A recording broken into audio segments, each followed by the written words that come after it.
I'm going to teach you all about the heart sounds in 60 seconds. The one mnemonic you'll need to know is Apartment M Unit 2245. Now let me show you. So you're going to start off by placing your fingers centrally at the base of your throat, and you're going to feel this little notch or groove called the sternal notch. From there, run your fingers down until you feel a bony protuberance. This is called your angle of Louis along the second intercostal space.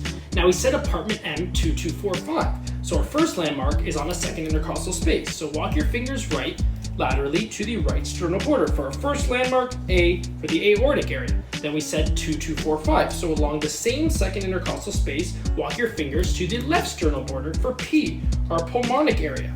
Then 2245. So now we have to walk our fingers down 2 spots to the fourth intercostal space for T at the left sternal border, our tricuspid area. Then mitral, which is going to be one more down to our fifth, and it's actually going to be along our midclavicular axis. So that is our mitral area there. Now, every apartment building has an elevator to get you through the top floors to the bottom floors. So we have an E here for Erb's Point, which is conveniently between our pulmonic and tricuspid areas. There you have it.